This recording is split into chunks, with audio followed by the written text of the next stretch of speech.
чому я захотіла витягнути імпланти. От постійно відчуття, що в мене вірусне навантаження в організмі. Я вже задрала всіх лікарів. Хвороба грудного імпланта, breast implant illness. І це просто тисячі, десятки тисяч жінок. Я переросла силікон. Мені здається, це роблять дівчатка, які шукають визнання у чоловіків, у соціуму. Чоловіки тільки писали: ой, яка страшна стала. Я ще губи розколола одразу разом з імплантами. Мене раз запитали, а чого в тебе така попа? Я кажу, спонсор моєї попи? То, що Кім Кардашян робила цю попу. Чому ось, наприклад, є частина людей, які можуть їсти і взагалі не поправлятися? У когось гени, які запасають жир, краще розвиток, у когось навпаки. Хтось більше тепла з нас виділяє. Як зробити ось цей перефокус? Бачити в зеркалі в першу чергу себе як особистість і красиву особистість, а не звертати увагу на ці свої недоліки?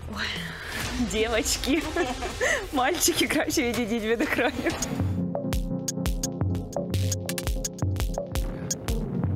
Друзі, ми знаходимося сьогодні в вирі таких світових подій і, відверто кажучи, ми не дуже можемо вплинути на це. Що ми можемо зробити, це задонатити на ЗСУ і зробити вклад в нашу таку безпеку, якою є ЗСУ, найбільшою гарантією безпеки. Що ще ми можемо зробити? Зробити вклад в ставлення до себе і, відповідно, це допоможе нам, я сподіваюся, допоможе нам краще пройти цей складний період. І тому цей випуск сьогодні саме присвячений відносинам із самою собою, із своїм тілом, своїм здоров'ям. У гості я запросила хелс-коуча, нутриціологиню і засновницю школи Mindful Eating Катю Крупкіну. Вітаю, дякую, що покликала, мені дуже приємно. Ви у ліжку, це YouTube програма, де ми говоримо про те, що не дає спати спокійно. І сьогодні ми на дивані у шоурумі меблевої фабрики Баса. Це простір для тих, хто розуміє, що стиль – це не про моду, а про спосіб життя. Друзі, будь ласка, поставте лайк під цим відео, підпишіться на цей канал.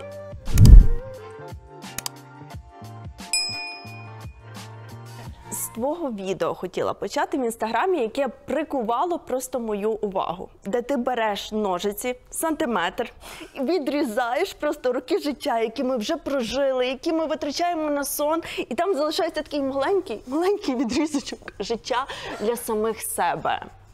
І питання, як ми маємо от ці невеличкий цей відрізок роки життя прожити, чи в муках до себе, чи з любов'ю, насолоджуватися собою і тим, що ми можемо зараз. Складно в останні роки насолоджуватись, коли ворог на нас напав, але найгірше в цьому випадку ще ставати ворогом для себе самої, мені здається, але багато з нас так роблять. Я так робила, зараз намагаюся змінити. Була боротьбу сама з собою.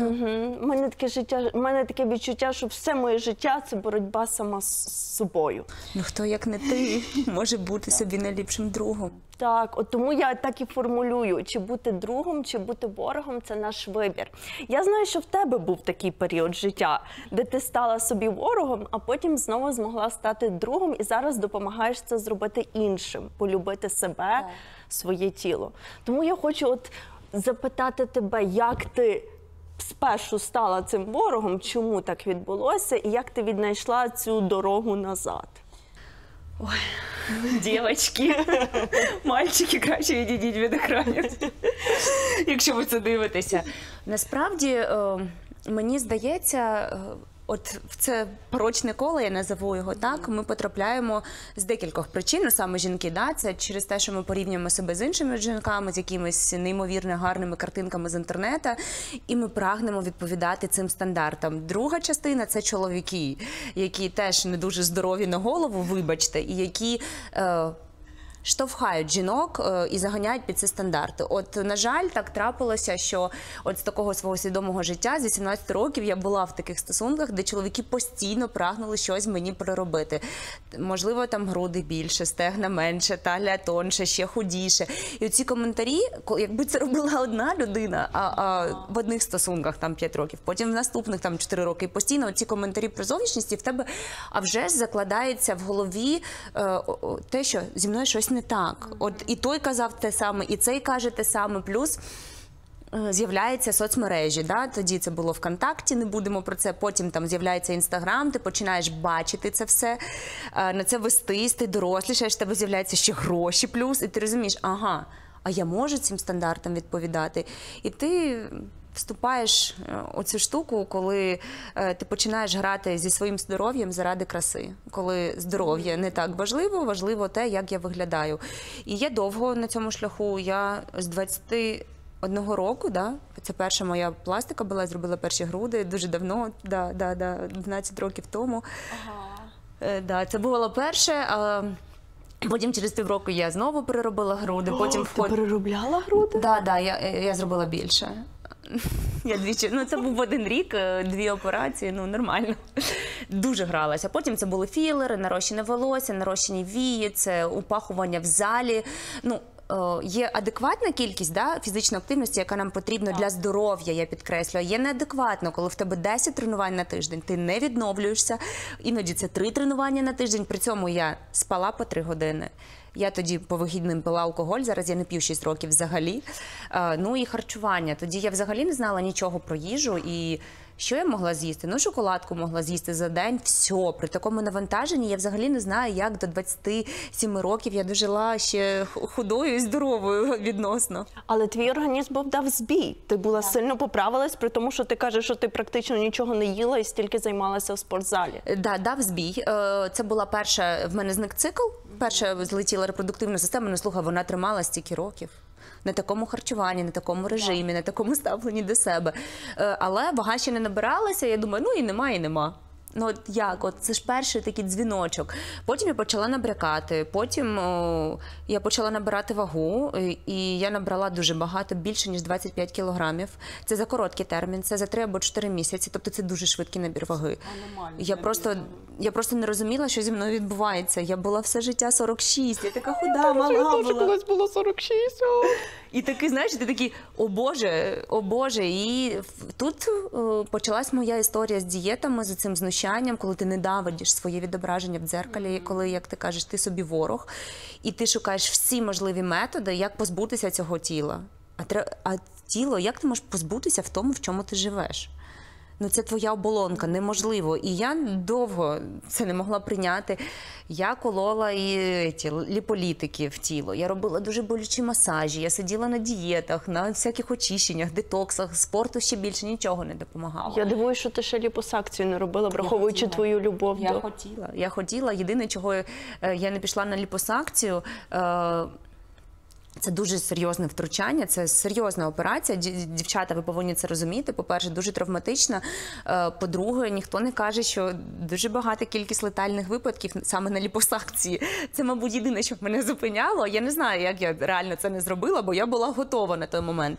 Але я потім потрапила все-таки до лікаря, я здала аналізи, і мені сказали, щитовидна залоза дала збій, це була гіпофункція щитовидної залози, мені призначили тоді гормони. Я відмовилась від гормонотерапії, не від великого розуму. Мені здавалося, що гормони – це зло, я ще більше наберу. Ти ж розумієш, коли ти не причасна взагалі ніяк до здоров'я. Я аналізи перші в житті здала, давай відверто, коли на операцію лягала, і то отам прямо в лікарні, і більше нічого не чекала. І потім... ще рік я експериментувала, і я потрапила потім в 18-му році на навчання до Каті Толстікової. Це вона ще тільки перший свій онлайн запустила. Вона ж офлайн проводила. Випадково потрапила. Взагалі не хотіла бути нутриціологом. Мені це не цікаво було. Я вчилась в Європейській академії дизайну, я шила одяг, і мені це подобалось. Яка їжа? Що це про що це? Я пройшла курс, думаю, боже, який бред вона говорить. Я повинна їсти багато, щоб бути худою. Вона що взагалі? Але я їм мало і я груба. Може, треба щось задуматися, в принципі. Я пройшла курс, хвилинку, я ж нічого з нього не зробила, потім думала, ладно, піду далі. В ітогі я пройшла всі 4 рівні, і вже коли на 4-му рівні я була, все-таки думаю, може, вона каже правду. І я спробувала, я не сильно знизила вагу, бо там все-таки підрахунок калорій, мені було важкувато. Зацикленість на їжі з'явилась. Я тобі скажу, через цю зацикленість і через надмірний контроль я навіть почала приймати сечогінні засоби, я навіть почала позбавлятися від їжі. Ну, це був короткий проміжок часу, півроку. Потім я потрапила до стоматолога, ну, на чекап, він каже: Катя, що з зубами, що відбувається? Ну, типу, на зубах це відображається, я займаюся зубами дуже довго. Я зрозуміла, що я шкоджу сама собі. Потім я все рівно там, я відійшла від підрахунку калорій, да, але там в Катіній системі я слідкувала довго, але от я знизила вагу там десь на 10-12 кілограмів, і вона стала, і я ще не була тоді нутриціологом, я ще от думаю, щось я не розумію в цьому, чогось я не знаю. Ти згадала про Катю Толстіку, у нас якраз ми теж з нею записували випуск. Брати в рот ввечері не можна. Хочете, їжте, буде бурхлива ніч, обіцяю. Найважливіші стосунки у нашому житті. Так, це стосунки з їжею. Що найкраще їсти ввечері? Якщо ми хочемо нормалізувати свій сон відновлення, то вуглеводи складні – це найкраща їжа для вечора. Я рекомендую, якщо ви його ще не бачили. Я в один момент зрозуміла, що я дуже хочу записати з тобою випуск. І це було через декілька днів після того, як я записала випуск із Катю? Так, я побачила твоє відео, що ти видалила імпланти.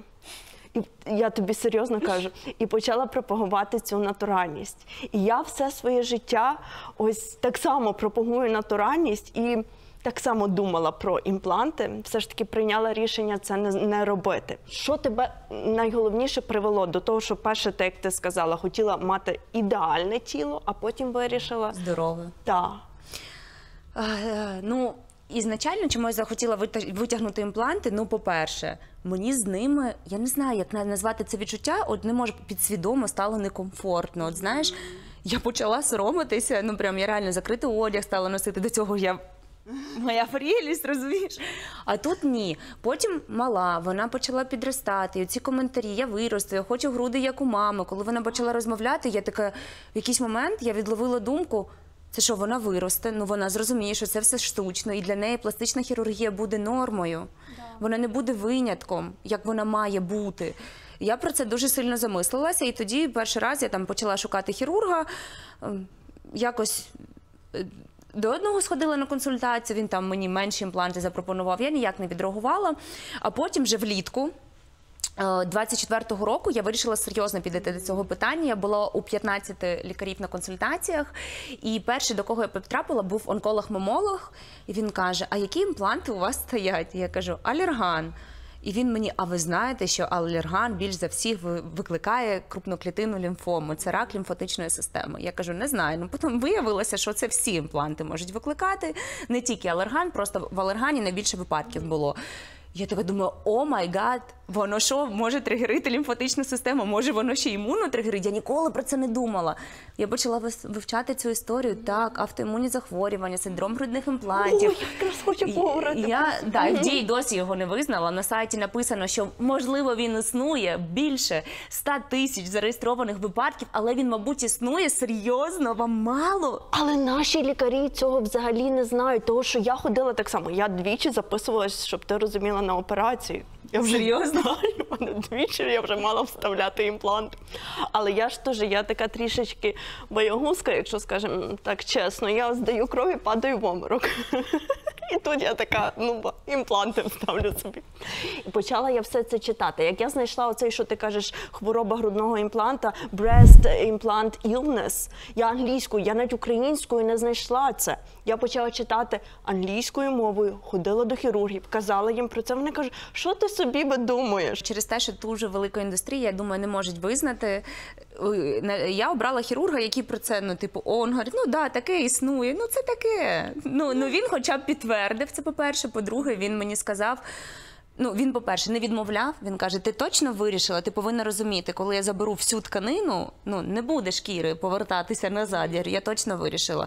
Він всі ризики мені проговорив, все, що може трапитися зі мною, але він нормально відреагував, і тому я його обрала. Але це ти кажеш, що він говорив про ризики, коли ти хотіла забирати імпланти. Мені дуже подобається, що коли ти хочеш вставляти імпланти, то про ризики особливо ніхто не говорить. Ніхто не казав мені в 2014 році, що є якісь ризики. Да. що я взагалі не знала, що щось існує. Ну тоді, може, так і ставилися. Я була, як, знаєш, перша приходиться. Ніхто тоді ще не робив. Це більше вже там 17, 18, 19 почали робити. Але так, ну, я вірю, що ця хвороба існує. Я знайшла просто пабліки, де по 100 тисяч жінок. Всі ці кейси. Є хірурги, які про це відкрито розповідають, що імплант може лопатись, силікон може мігрувати через капсулу, це може мігрувати лімфоузли. Є такі поодинокі випадки, є коли розвиваються дуже тяжкі стани, пов'язані зі шкірою.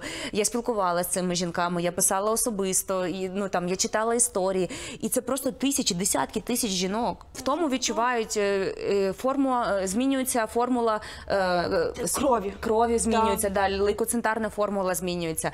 Відчувають болі в спині, відчувають болі в суглобах, але це ніхто не пов'язує з грудьми. Ну, от в тому то і В проблема. мене 5 років тому змінилась лейкоцентарна формула. От постійно відчуття, що в мене вірусне навантаження в організмі. Я вже задрала всіх лікарів.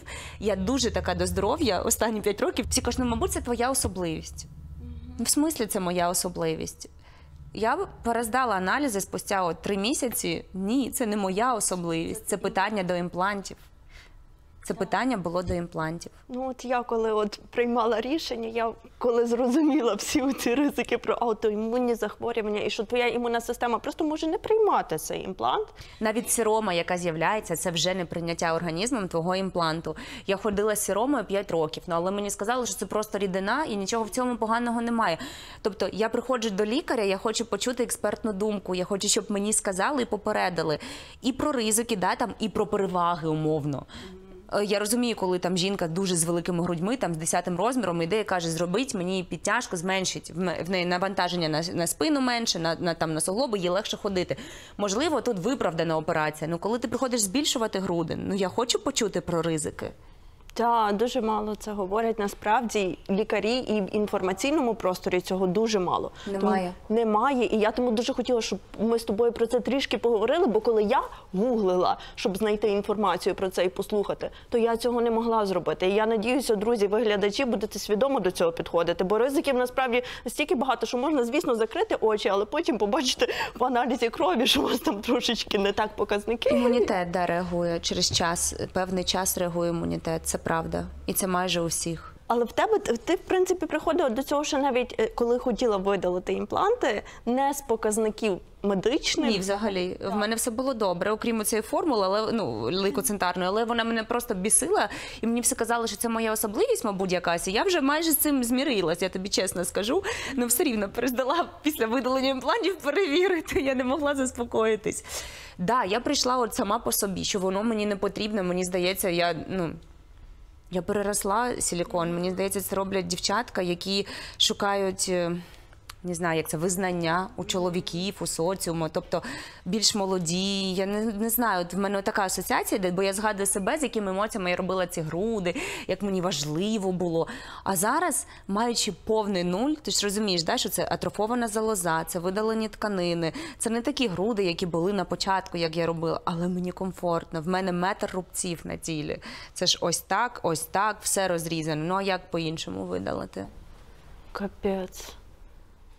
І ти про це сказала, і тебе велика аудиторія підтримала. Не всі підтримали. А потім в тебе відео, де ти плакала. Я так зрозуміла, що були деякі негативні коментарі. Деякі. Ти можеш зайти під пост і просто подивитися під Ютубом, коли я знімала випуск про імпланти, і подивитися, коли в мене є такий рілс, який 7 мільйонів набрав, де я дістаю імпланти. Там дуже багато поганих коментарів. І найгірше, що це від жінок. Які, напевно, зробили травлять собі жінок. Я нікому не кажу, що вам треба діставати імпланти. Це мій вибір, це моє здоров'я. І не треба казати, що робити мені. Чоловіки тільки писали, ой, яка страшна стала. Я ще губи розколола одразу разом з імплантами повністю. Це було останнє. Так. Ну, ти знаєш, що зараз є ж цей тренд на натуральність. Головне теж не заграватися, знаєш, десь є межа. Чекай, що ти маєш на увазі? Слідкувати трендам – це як робити груди, це те саме. Я, наприклад, діставала груди, бо вони мене кумарили. Губи я здувала так само через це. Наприклад, зуби в мене теж зроблені, але нічого не буду з ними робити. Розумієш, що це функціональність моєї щелепи. І я не буду їх знімати, щоб моя щелепа була дисфункціональна. Розумієш, про що? Десь є межа. де ти можеш, як я кажу, пограти, да, там, в натуральність або в штучність, щоб бути ідеальною. Але де вона? Для кожного вона своя, і треба це розуміти і відчувати. Ти сказала про це, що в тебе було таке відчуття, що тобі якось штучно. Ось, я кожен раз, я вже як от двічі планувала операцію, я вже перетрогала цих грудей. Вони м'які були, вони все Але гарно. вони такі якісь дивні на відчуття. Вони дивні на зовнішній вигляд, вони виглядають штучно. От просто, ну, 2 шара. Ну, ти бачила їх? Я бачила. 2 шара. От в 22 мені хотілося виглядати штучно. В 32 мені не хочеться так виглядати. Я хочу, щоб заходила особистість, а потім якісь мої риси умовно, ну, я маю на увазі зовнішності. Я хочу, щоб мене помічали як людину, розумієш? Ну, ти пройшла оцей шлях якраз від становлення себе, скажімо так, і де на перший план вийшла ти як особистість. Багато людей зараз все одно приділяють велику увагу своїй зовнішності. І зациклюються на тому, як я виглядаю, тут в мене складка, тут в мене целюліт. От як зробити ось цей перефокус? Бачити в зеркалі в першу чергу себе як особистість і красиву особистість, а не звертати увагу на ці свої недоліки, які, звісно, є у кожного з нас. Ну, по-перше, зрозуміти, що стандарти краси мінливі. Я починала з цього, я навіть про це постійно кажу і на Ютубі у себе, і в Інстаграмі. Кожне там століття змінюються стандарти краси. В середньовіччя ми чоло б з тобою голили б і мазались миш'яком, дуже гарні там. В 18-19 столітті пламали собі ребра, да, для того, щоб носити корсети. Ну, зараз це, ну, взагалі трешняк. Ну, ти б чоло зголила б собі, я ні. А тоді всі жінки це робили. Так і зараз. Зрозуміти, що мода мінлива, здоров'я має бути стабільним. Ну, а вже ж, я впевнена, якби зі мною такий трешняк зі здоров'ям не трапився, я б до цього довше йшла. Але мені здається, нам життя підкидає такі ситуації навмисно, щоб ми це змогли побачити. І через цей досвід я зрозуміла, що треба берегти своє здоров'я. Бо я зрозуміла, як це почуватись погано. І коли мені кажуть, вам легко казати, ви така струнка. Ну, я ж не була стрункою. Я ж почала умовно приймати, любити це складно сказати, до любові ще далеко, да? Але приймати себе такою, як є, ще в той вазі. Я почала просто про себе турбуватися. Я відійшла від екстремальних дієт, я відійшла від екстремального спорту, якихось втручань, да, неекологічних в своє тіло. І поступово, нікуди не поспішаючи, з турботою, з відчуттям співчуття до себе, змінювати все. І по-третє, ну от скажи мені, якщо в тебе є складка на животі і завтра її не буде, або навпаки, в тебе її немає, і вона завтра з'явиться, чи будуть тебе менше цінувати? От правда в тому, що ні, тому що я пройшла, Катя, зараз цей якраз етап. Я поправилася, я ніколи зараз менше люблять, тебе не так, нічого не змінилося. Нічого не змінилося. Але так страшно пройти це. Страшно, от коли ти ще там не був, тобі здається, що ось, плюс 5 чи плюс 7. 63 кілограми ти завжди був 55, а раніше взагалі 47 я важила. Що з тобою буде? А нічого, нормально, серйозно. Нічого в житті від ваги не змінюється. Якщо ти себе при цьому добре почуваєш, в тебе високий рівень енергії, тобі все ок по самопочуттю, то чого ти чіпаєш це тіло, от чого ти до нього чіпляєшся? Я розумію, коли погана людина почувається через вагу, там віддишка в неї є, в неї немає енергії, сил вставати, їй важко рухатись, печія, наприклад, ну, зайва вага, там, да, і через це може бути теж печія, наприклад, або якісь неприємні відчуття там в кишківнику, і ти займаєшся цим, да, тобі треба знизити вагу, щоб краще себе почувати. Я розумію, чому людина цим займається. Якщо все добре, нащо ці 5 кілограм скидати, якщо добре почуває себе тіло, і ти класно себе почуваєш. Цифра на вагах не впливає на твою самоцінність. І, на жаль, оце сучасне покоління, яке підростає за нами на 10 років назад, оці зумери, в них ще гірше, в них взагалі спотворене уявлення про тіло. Вони починають свої зміни, свої пластики ще раніше. І вони несуть цю пропаганду в маси по типу «змінюйся, якщо хочеш, в цьому нічого поганого немає». І ці зміни не закінчуються. Починається, я розумію, наприклад, одне, що жінка зробила, ну умовно, як тобі підтяжку грудей зробила і забула. А там починається ніс, груди, губи, попа, все підряд, просто потім несеться. А де та межа, коли ти вже потім, як Донателла Версачі в свої 30 років, де та межа? На жаль, її немає, і вони цього не бачать, бо вони росли на нашому поколінні, дивлячись, яке це пропагандувало, і вони ще гірше пропагандують нашим дітям. Ти знаєш, я хотіла тебе запитати навпаки, як ти думаєш, що ця епоха натуральності, вона може нарешті перебити цю... Я впевнена, дивись, це б'юті-індустрія, це мільярдна, трильярдна індустрія, яка вкидає гроші просто безбожно в маркетинг. Нам безбожно давлять на наші комплекси. З самого простого, елементарного – голити ноги, голити все, що тільки можна, щоб виглядати як дівчинка до пубертату. І ми це робимо. Не дай Боже, ти вийдеш з поголеними ногами. Я теж голю ноги, я від цього не можу відійти. Але це маркетинг, який на нас давить там останні 60 років про гоління, чи скільки там, з 50-х років більше, 70 років. Але воно не має негативних наслідків, принаймні, Так на само здоров'я. зморшки. Порівняно. Ну, Зморшки. Ботокс обов'язково колоти. Ти що? Ну я припинила колоти, нормально. Я ось звикаю до зморшок.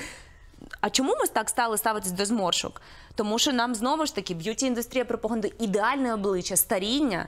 Ти огидна, ти старієш швидко, ти погано виглядаєш. А зморшки – це про що? Це про наші емоції, це про наші сумні моменти, це про наші щасливі моменти. Зморшки – це наша пам'ять, як ми проживаємо життя. Ми забули про це. Ми хочемо ходити з кам'яними обличчями і виглядати гарно. Потім нам сказали, що пухлі губи там в моді, да, і роздути щіки, коли ми ці кололи скули, пам'ятаєш, був там 22-й, 12, 13, 14 рік. Що я боялася. Оце просто, я просто це пам'ятаю. Я це пам'ятаю добре. Але зараз відійшла, ніхто ж не колять вже ці скули, ні. Мода мінлива, щось наступне буде, наступне щось вигадають, і ми теж, ну не ми там, да, більшість, яка підтверджена цьому впливу, вона почне робити. Це дуже залежить від лідерів думок, від інфлюенсерів, які все це показують. Скільки ти знаєш інфлюенсерів, які кажуть, це окей бути зі зморшками, це окей ходити з целюлітом. От скільки ти знаєш, я можу на пальцях перерахувати. Тебе? Я знаю ще пару дівчаток, я зустрічала на просторах наших українок, теж нутриціологів, не пам'ятаю, як звуть, ну теж нормальна пропаганда, ставлення до тіла. Тіло – це тіло, воно повинно бути здоровим, функціональним. Ну, бачила, ти кажеш, це більш експертне якесь середовище. Так, а якщо так. ми говоримо таких інфлюенсерів, зірок, Ні, вони всі хочуть мають бути бути ідеальними. ідеальними. І це культура, яка нав'язується. Так, це правда. Ну, за кордоном є такі, які пропагандують класно, я спостерігаю, там в Британії дівчинка, мені одна дуже подобається, вона класні сенси несе. В Штатах я декілька знаходила, от класні сенси несуть. Але є одне сімейство Кардаш'ян, які повністю зробили все наоборот для цього сприйняття нашого. Це правда, так. Да. На жаль, так. Ну що, там одна сестра нормально залишилась. Ось я завжди ставлю питання, чому Кендал не повелася на це все? Не знаю. Хочу ще з тобою поговорити про прийняття себе і любов до себе через призму їжі. Як от знайти порозуміння між любов'ю до їжі і любов'ю до себе? Бо от є, наприклад, люди, які дуже люблять поїсти, як я. І от дивляться на людей, які так спокійно ставляться до їжі і з таким, а чому я так не можу? Чому мене так тягне на солодке? Ну от зразу шукаємо питання в собі. Чому я, що не так зі мною? І мені здається, це вже не про прийняття себе і любов до себе, і про то якісне проживання цього відрізку короткого життя із собою, а про оці постійні муки.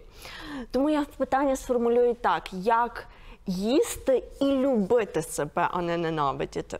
І докоряти собі за це. Ну, по-перше, точно не вводити ніякі заборони в їжу. Не буває поганої їжі, питання завжди в кількості. Ти трошки там завернула про солодке. Зараз ми про це теж поговоримо, бо взагалі ми солодке для чого з тобою споживаємо?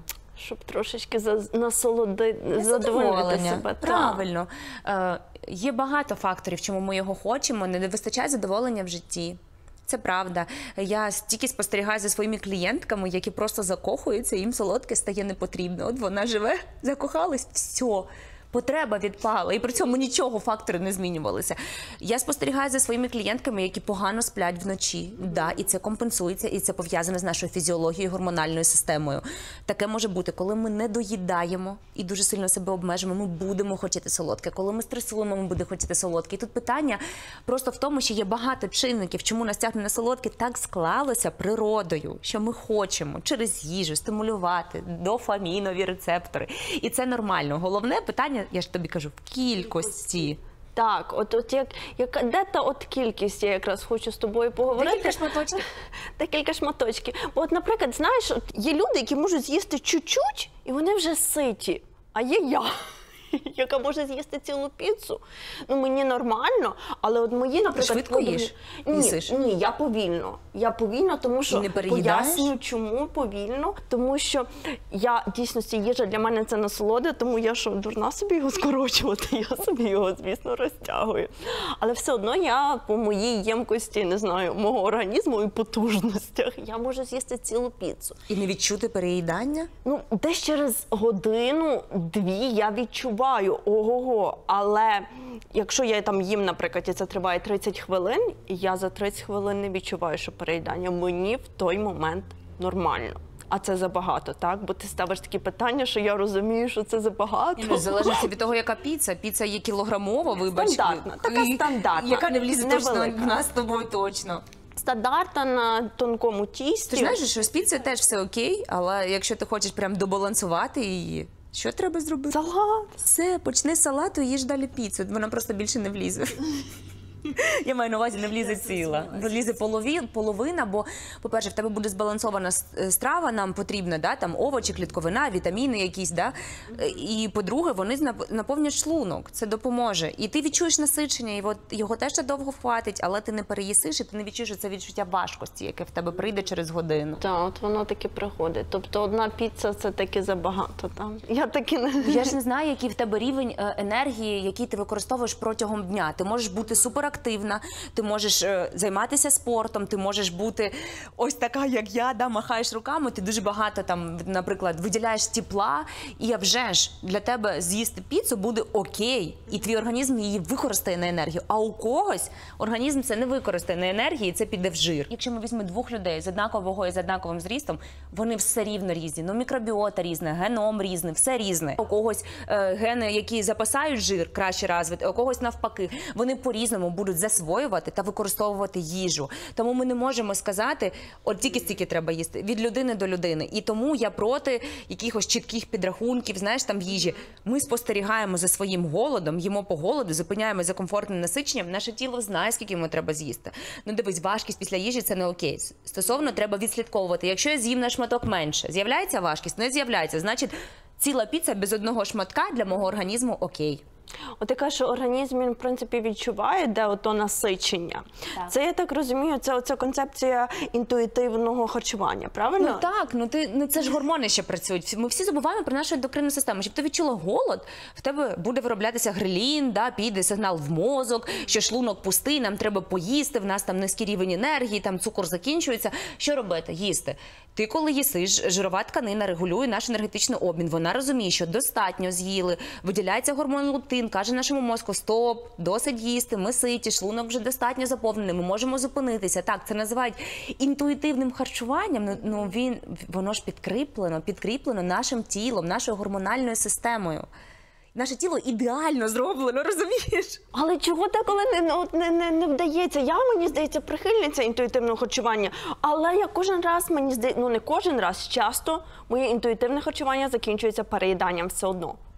Я за те, щоб людина зрозуміла, навчилась, пішла, то, я не знаю, там, до тої ж Каті Толсикової, де Саші Каляди, не знаю, не супровід до мене, ну це трошки інше, але можна. І зрозуміла, яка їжа, що нам дає. Є їжа для енергії, яку ми споживаємо, є їжа для задоволення, і вона повинна бути. І є їжа, яка нам потрібна для здоров'я та функціональності.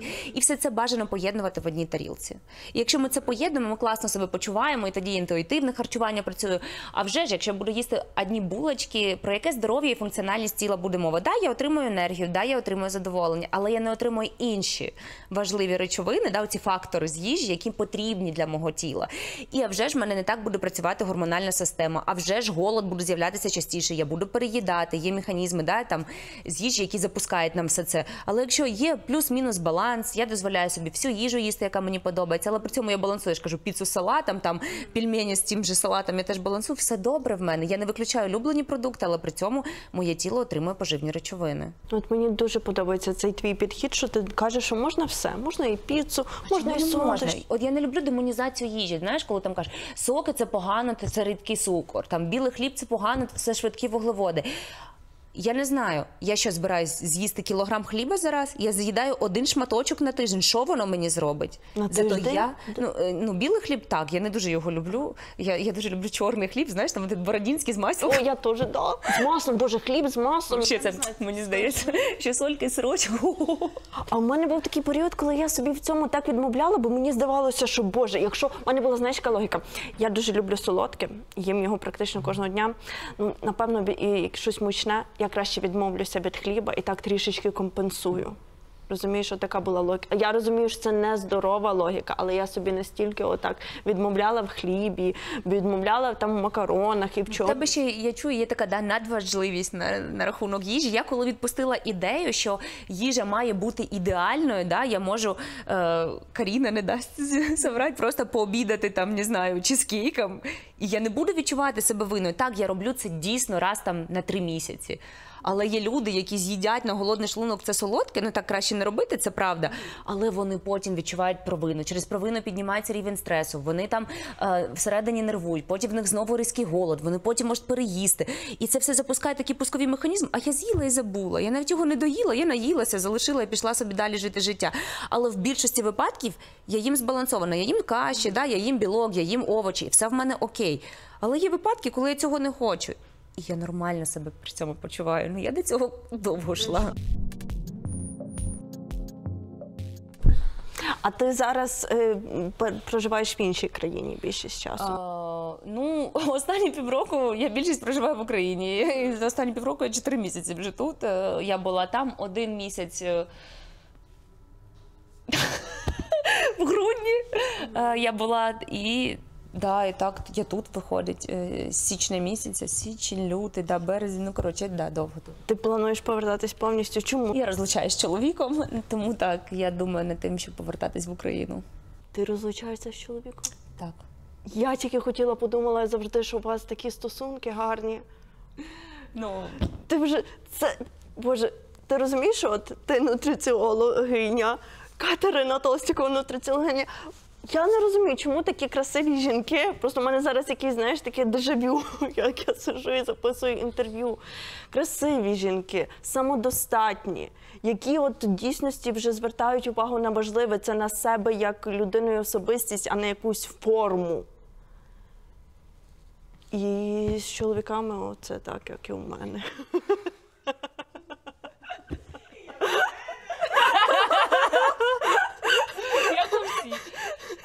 Таке трапляється. Я нічого поганого не можу сказати.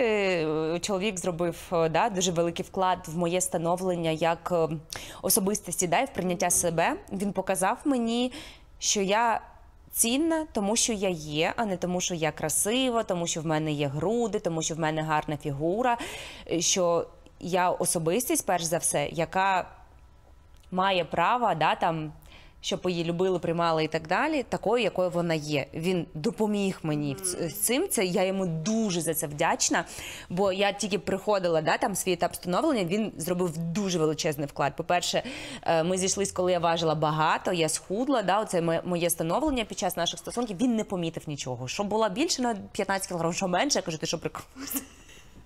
Я тут у вас гардероб поміняла. Я з гардероб поміняла, подивись фото, він каже, пухлік, такі щочки гарні. Тобто, по-іншому сприймав. Я йому за це вдячна. Але бачиш, люди ростуть в стосунках, хтось швидше, хтось повільніше, або там міняються наші пріоритети якісь. Так вийшло. Я шокована, я впевнена, глядачі наші то теж дуже. Але ти цей період вже прожила нормально чи як? Я скажу так, в мене прожила як. Я відчуваю себе винною, тому що я росла не в повній родині. Мама пішла від тата, і в неї одразу з'явилися нові стосунки, і тато зі мною не спілкувався 15 років. Я весь час вважала, що мама в цьому винна, але коли я опинилась в такій ситуації, в тому, що ми розходимося, я не хочу працювати над стосунками, я зрозуміла, що нам краще окремо, щасливі батьки, щаслива дитина. Я зрозуміла маму, яка обрала себе просто, а не дитину, бо діти виростають і йдуть, і ти залишаєшся потім умовно в нещасливих стосунках. І от тільки зараз я зрозуміла її позицію, що вона не винна. Вона була нещаслива, вона пішла, все окей, некомфортно. Так і тут. І я за те, щоб ми були гарними батьками, там, друзями, да, підтримували один одного. Я за те, щоб ми дружили, так, щоб донька бачила адекватний приклад, але щасливих батьків. Ми говорили про їжу. Повернемося тоді про нас. В ліжку, знаєш, все розібрали. Так, про їжу. Що я хотіла тебе ще дуже запитати? Чому ось, наприклад, є частина людей, які можуть їсти і взагалі не поправлятися, от бути цими відьмами, як ти сказала. А хто сидить постійно так потрошечки їсть, але все одно він поправляється. Ти сказала, що це ціла система всього. Так, це як працює наш метаболізм. Да? У когось він більш гнучкий та активний, у когось менше. Це з чим пов'язано? Хтось споживає більше їжі. Їсть більше їжі, більше ми витрачаємо калорій, щоб цю їжу перетравити. Ти більше рухаєшся, твої ці повсякденні рухи, це теж впливає. Більша кількість м'язів, бо вони використовують енергію. Чим більше м'язів, тим більше енергії ти спалюєш. Це наш мікробіом, який, як він перетравлює та засвоює їжу. У когось краще, у когось гірше. Це теж впливає на те, як ми, гени наші, у когось, як я тобі казала, є гени, які записають, у когось немає. Це наш лайфстайл. Як ти стресуєш, як ти спиш, це все впливає на апетит. Так само і на те, як працює наш організм, плюс наша гормональна система. Проблеми з щитовидною залозою, високий там кортизол, як інсулін, лептин, всі ці гормони працюють, теж впливає на те, як ми засвоїмо та використовуємо їжу. А ось цей гнучкий метаболізм, який ти згадала, я вже слухала десь в тебе на YouTube-каналі, напевно, якщо я правильно зрозуміла, це коли в тебе енергія, вона береться із усього, із білків, із жирів, із вуглеводів. Так, а от як, і тоді, відповідно, нічого там не відкладається, воно спалюється, якщо ти ведеш активний спосіб життя. Але є люди, в яких Ось відкладається, коли ми переїдаємо. Єдина причина, чому ми набираємо вагу, ми переїдаємо. Тобто ми споживаємо більше енергії, ніж наше тіло здатне використати. Але я ще зрозуміла, що може бути таке, що в тебе можуть не розщеплюватись, наприклад, там жири, або щось не братися. Чому? Бо ти сказав, що це гнучкий метаболізм, коли все. Я подумала, є якийсь жорсткий метаболізм. Ні, є гнучкий повний метаболізм, він існує, але це ж люди, які мають вже захворювання. Ми ж кажемо про здорових людей. Це коли, наприклад, в нас там нечутливість клітин до інсуліну, ми гірше там можемо використовувати енергію з вуглеводів, або там гірше використовувати енергію з жирів. Організм не здатний отримувати. Це йому важко це дається. І, це все вже у людей, яких є порушення. Здорової людини це немає. Взагалі все від переїдань. Повір, навіть у хворих людей все йде через те, що ми споживаємо більше, ніж нашому тілу потрібно. А на це впливає оці всі фактори, які я тобі перерахувала. Тобто сидіти і думати, який в мене метаболізм, гнучкий чи не гнучкий, не треба. Це взагалі... можна працювати над гнучкістю метаболізму, якщо ти там якийсь апгрейд зі собою робиш, ти там хочеш бути, це моя думка, бо деякі там вважають, що треба одразу, я вважаю, треба хоча б базу навчитися овочі їсти і спати, а потім вже думати, як там апгрейд робити з тілом. Можна це робити, але я вважаю, це коли ти вже там займаєшся спортсмен, ти там, професійно, тобі треба різні джерела енергії підключати, або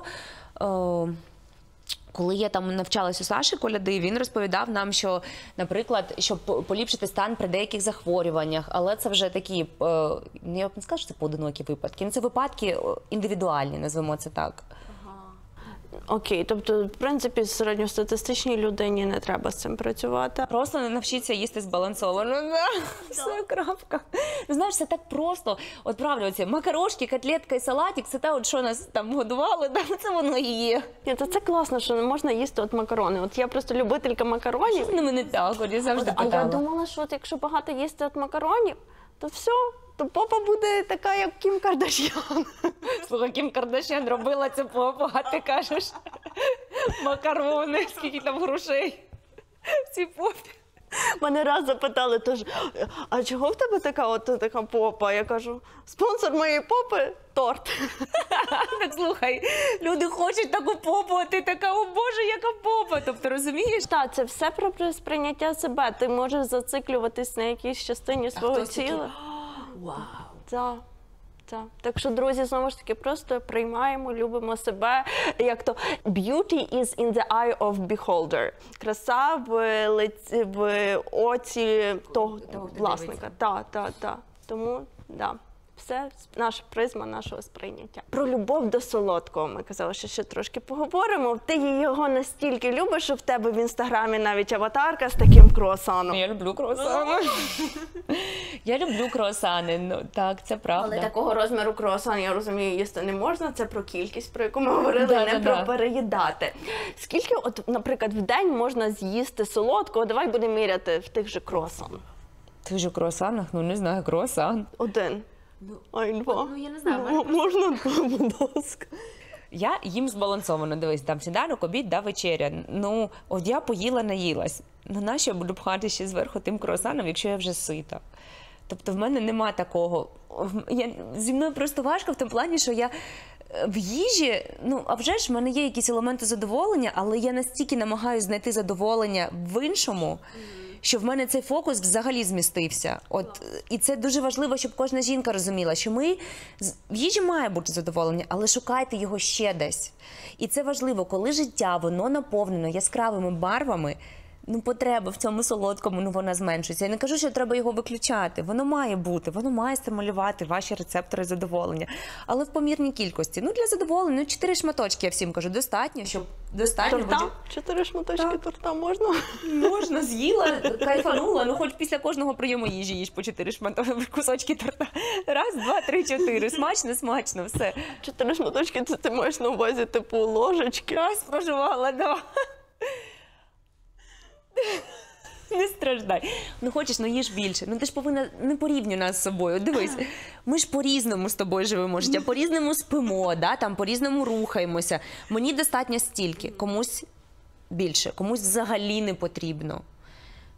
Тому ми дивимося на себе і переміряємо на себе і тестуємо. Тобто ми не робимо, як хтось робить, ми досліджуємо себе і дивимося, а як мені комфортно, як ти можеш себе дослідити. От сідаєш, ти їш цей торт, да, після їжі, з'їла шматочок, тільки ти не запивай.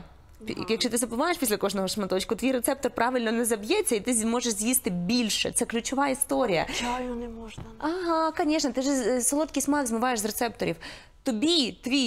Твої рецептори підкажуть, коли вже воно не лізе. Оце час зупинитися. Ти вже достатньо простимулювали і все, відкладаємо. Це лайфхак. А потім ти запила водичку і все, і тобі не хочеться. А ми як? Поклали, запили. Ні. І ти досліджуєш. От мені достатньо 2 шматки з'їсти, в мене забились рецептори, я не можу вже їсти 3-й шматок. Мені настільки солодко, що воно не лізе. Когось після 5-го шматочка, хтось один з'їв і вже хочеться запити, і другий не лізе. Тобто протестуйте, подосліджуйте взагалі своє тіло. Від солодкого ти собі, ну, в принципі, не відмовляєш, але алкоголь вже 6 років не вживаєш. Так. Знову ж таки, це не клуб, який ось зараз можна подумати. Алкоголіків, я, знаєш, розказую все, що я найгірше роблю. Солодкий їм, алкоголь. На вихідних можу випити келих 2 вина. І багато людей собі в цьому так само, якщо не відмовляють, якщо вони вже вибрали такий шлях. Як ти порадиш, що краще їсти в той момент? Що поєднувати з алкоголем? Нежирний білок та якусь клітковину, не знаю, салатик якийсь візьмі, але без заправки. Ага. Тоді легше алкоголь буде, детоксикація алкоголю буде легше в печінці відбуватися, коли ми їмо білок та клітковину. Ага, добре, окей, замітку взяли. Хочу ще з тобою поговорити про хотіла сказати корисну їжу, але я знаю, що ти не ділиш їжу на корисну і некорисну. Як це правильно тоді сформулювати? Чи є якісь такі от продукти, які мають бути обов'язково в раціоні жінки, яка от любить своє тіло і хоче за ним продукти, які будуть підтримувати жіноче здоров'я. Отак. Бо любить своє тіло, це може бути різне. Так. Топ, наприклад, можна назвати там 5 продуктів. Я не знаю, зразу вибачаюсь перед чоловіками, якщо ви хочете почути такі... Чоловіки, вибачайте. Це для жінок.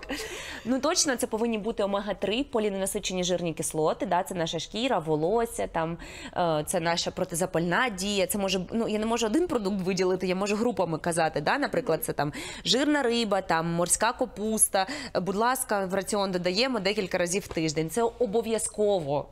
Продукти, які містять якісний білок, Це може бути риба, це може бути курка, яйця, тофу, темпе. Якщо ви там вегани можете купляти, чому ні? Класно, обов'язково має бути. Наступне, обов'язково мають бути продукти з йодом для підтримки щитовидної залози. Це фейхоа, це йодована сіль для профілактики дефіциту йоду, не забуваємо.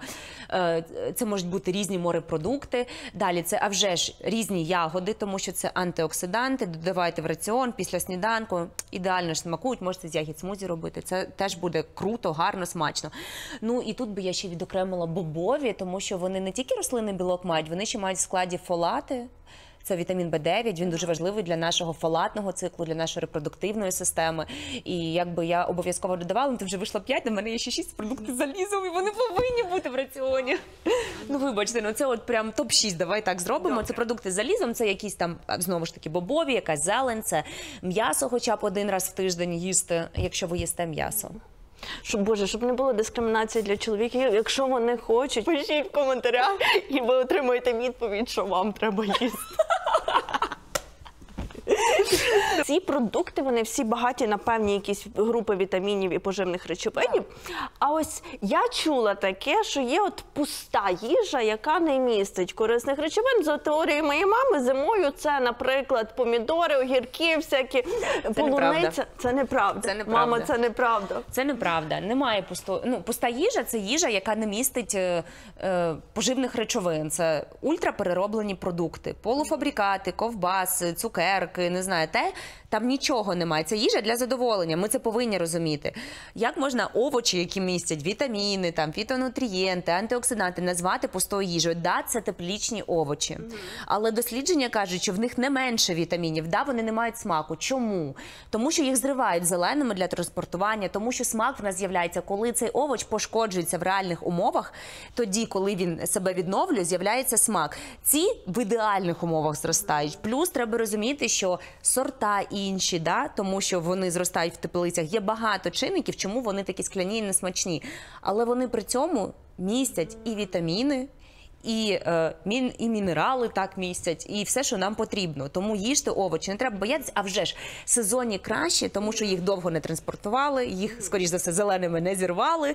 Тому, да, там трошечки більше, ну трошечки зовсім більше поживних речовин. Ну давайте, ми ж...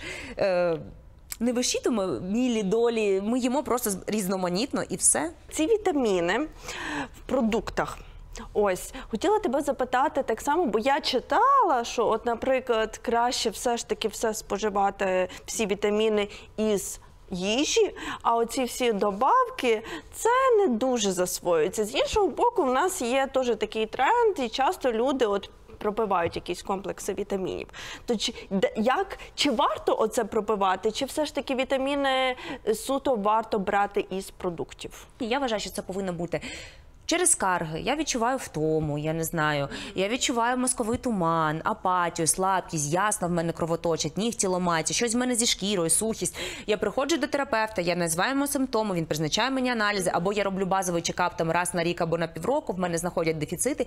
По моїм дефіцитам мені підбирають, що підсилити мені треба їжу і як через сапліменти мені закрити дефіцит. Але це робить лікар. І я вважаю, це нормальний, адекватний підхід. А коли я для профілактики просто так п'ю вітаміни, які пропила моя подружка, і в неї відросли волосся, а звідки ти знаєш, що в тебе не буде передозування? Звідки ти знаєш, що твоя печінка нормально на цей склад відреагує, в тебе не буде токсичного гепатиту печінки? Не звідки ти не знаєш, нащо ти це робиш? Ну є ж так само ризики. Ну давайте адекватно ставитися до свого здоров'я. Я от прям оце пропагандую, для мене прям дуже важлива ця штука. В мене в школі навіть є лікарі. Ну, 2 лікаря працюють, гінеколог, ендокринолог, тому що, ну, я можу подивитися аналізи, але хай подивиться краще лікар. От бачите, сказала, що це має бути все ж таки за якимось приписом лікаря, а не просто так. А от я жила в Швеції 2 роки, і там без жодних приписів лікаря всі призначають і припивають вітамін Д3. Ну, тому що там нема сонця, в них по регламенту, так, і там і діти там до 3 років п'ють вітамін Д3 чи до 5, я не пам'ятаю точно, обов'язково, постійно. Є рекомендації такі, там мало сонця. Я п'ю оце вітамін Д3, зараз моя історія. Ось, дивись, тут є якраз для дітей. Я п'ю цю більшу порцію все ж таки, але я навіть не знаю, там 2000, і то, напевно, треба ще пити більше, якщо в тебе недостача. Ну, це ж профілактичне дозування ти п'єш? Ну, п'ю профілактичне. Я Лею це і даю, Д3, хоч тут написано 4 років, але тут дозування їй підходить, хоча і 3. Ага, то ти даєш малій все. Ну, малій даю вітамін D3, ну це ж обов'язково. І у мене є ж така історія, як колаген. Давай прокоментуємо. Я з Perla Health знайома, мені надсилали цей колаген, дивись. В мене така фішка, я не дуже люблю їсти білок. Ну, мені він складно дається, я до цього привчаю себе постійно. І я розумію, що, наприклад, рівень мого загального білку впливає навіть на те, як в мене засвоюється залізо. В мене з ним часто бувають проблеми, ну зараз немає. До речі, Толстикова мені вирівняла цю історію. До чого я веду? Я вживаю колаген як джерело не колагену, як джерело білку. Ну, типу, я розводжу собі там 4 стіки, випиваю це як порція білку, як начебто його з'їли. Потім іду там їсти, якщо мені не хочеться білку. І це дійсно, бо треба розуміти, що колаген все рівно в вашому шлунку, він перетвориться на амінокислоти. І куди ці амінокислоти вам підуть, в колаген або куди ще, ну це вирішить ваш організм. Але дійсно, якщо ви не доїдаєте білку, колаген є гарним джерелом. Ну добре, тоді я тобі можу подарити, правильно, колаген і вітамін D3 для дитини. Давай. Добре. Все, це тобі. Дякую, Так. дякую. Друзі, Perla Health, Катя вже сказала, це український бренд якісних вітамінів. Я з ними знайома, да, і колаген, я їх пила. Я ж взяла на тест, я допиваю вже 1 банку. Зараз піду перездам загальний білок і прям буду знати, як воно працює. Друзі, ви можете для себе вибрати все, що вам хочеться. І ми вже сказали, може бути корисним і раціональним. На їхньому сайті я залишу для вас в описі під цим відео. Ми починали з того, як от прожити оцей невеликий період нашого життя якомога краще і якісніше. Ти дала поради цінні, мені здається, дуже для наших глядачів. Я для себе там пару відмітила. А друзі, ви пишіть в коментарях, яка для вас була порада найцінніша. І якщо у вас виникли якісь запитання в процесі нашої розмови, я думаю, ти зможеш або, можливо, відповісти, або ми дамо посилання, бо в тебе дуже є багато матеріалів у Телеграмі і Ютубі, якщо вже буде якась така повноцінна відповідь, бо одразу можете підписатися на канали Каті, ми їх залишимо в описі. Дякую. І дякую тобі за те, що ти пропагуєш оці, я вважаю, дуже правильні речі. Як ми сказали, що від інфлюенсерів дуже багато чого залежить, і оці тренди на натуральність. Я перше, що тобі написала, коли побачила це 7-мільйонне відео з імплантами, дякую, що ти створюєш такі тренди. О, дякую. Дякую. Ну, я б хотіла, знаєш, що додати? Хочу кожній жінці, да, яка там сварить себе, дивлячись на себе в дзеркало, коли там не критичні дні, якийсь поганий настрій. Замість того, щоб сварити, постав себе одне питання: сонечко, як я можу тобі допомогти в цій ситуації? Замість того, щоб себе сварити, потурбуйтесь про себе. Я завжди кажу, хто як не ви. І мені здається, це найкраще, що ви можете для себе зробити. Знову ж таки, щоб бути для себе другом, а не ворогом. Дякую. Я тобі дуже.